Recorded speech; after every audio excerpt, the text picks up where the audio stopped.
আজ বানাবো রুই মাছের ঝাল কী দিয়ে, ফুলকপি আলু দিয়ে। ফুলকপিটাকে আমি ভাপিয়ে নিয়েছি। এই গরম জলটায় মাছটা ফ্রিজে ছিল এর মধ্যে দেবো, তাহলে ঠান্ডা ভাবটা কেটে দেবে। তারপরে ভাজবো। দিয়ে দিচ্ছি গরম জলটা, উষ্ণ গরম জলটা। এখন মাছের বরফটা ছাড়িয়ে দিয়ে, গ্যাসটা ছাড়িয়ে গেছে, একদম সুন্দর হয়ে গেছে। তারপরে ধরুন ফ্রিজে যদি মাছ বেশি দিন থাকে, একটু হালকা গন্ধ হয়, সেটাও কেটে যায় গরম জল দিলে। মাছের জলটা ছেড়ে নিয়েছে। এবার মেশাবো নুন দিলাম। এবার মেশাবো হলুদ গুঁড়ো, একটু বেশি করেই দেবো, কালারটা সুন্দর। লাস্টে দেখুন একটু লঙ্কার গুঁড়ো দেবো, সুন্দর লাল হবে ভাজলে কালারটা।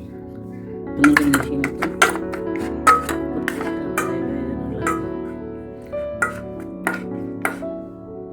হলুদ নুন লঙ্কার গুঁড়ো মাখানো কমপ্লিট। কড়াইতে তেল দিয়ে, তেল থেকে ধোয়া হচ্ছে মাছগুলো দিয়ে। তেলটা গরম না হলে মাছ দিলে লেগে যাবে। ধোয়া হচ্ছে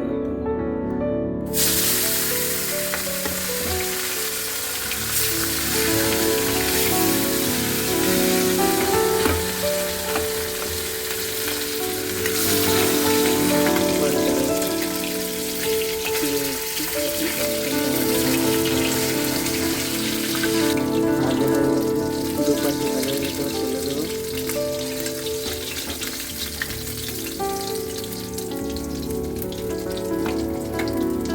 ফুলকপি আলুর মধ্যে আমি একটা মটরশুঁটি দেবো, তাহলে খুব টেস্ট হয় খেতে। মটরশুঁটি ছাড়ানো কমপ্লিট। এটা ধরো এবার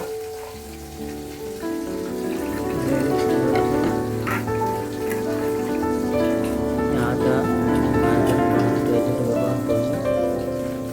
আদাটা এটা দিয়ে পুড়িয়ে নেবো, তার বাটা বাটির কোনো ব্যাপার নেই। দেখুন আমার আদা পুরানো কমপ্লিট। আর ফুলকপিগুলো ভেজে নেবো, হালকা ভাপাবেন, বেশি ভাপালে গলে যাবে। আমি হালকা ভাপিয়ে নিচ্ছি।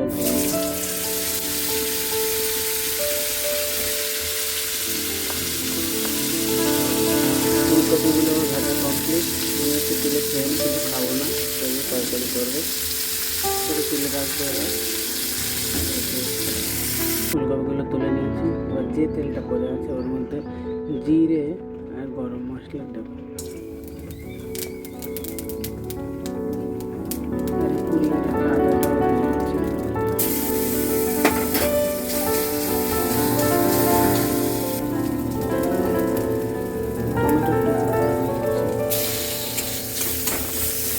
একবারে আলু মশলাটাও দিয়ে দেবো, কারণ টমেটো গলতে টাইম লাগবে, একসঙ্গে সিদ্ধ হবে, গলেও যাবে।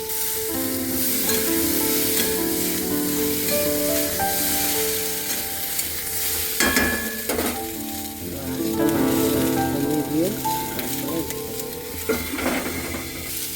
এবার পরিমাণ মতো লবণ, হলুদ,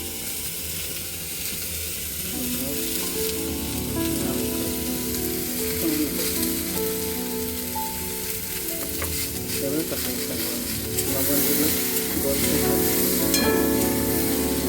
কমপ্লিট।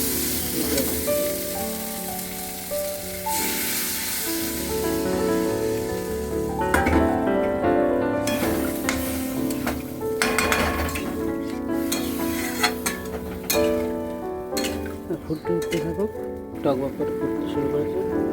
মাছ আর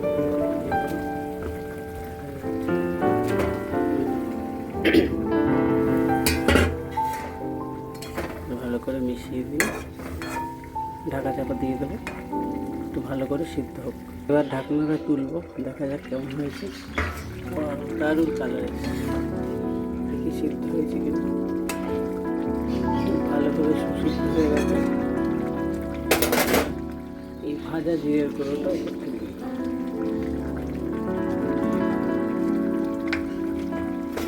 নাড়িয়ে জাড়িয়ে দেবো। এই ধনে পাতাটা উপর থেকে দিয়ে দেবো। কমপ্লিট রান্না। এবার নামিয়ে নেবো। দেখুন কত সুন্দর কালার এসছে। এবার এর বাটিতে ঢেলে নেব। কমপ্লিট আমার ফুলকপি আলু দিয়ে রুই মাছের ঝোল, সাথে মটরশুঁটি দিয়েছি। চাইলে আপনারাও বানিয়ে ফেলতে পারেন অতি সহজে। খুবই টেস্টি খাবার। Thank you.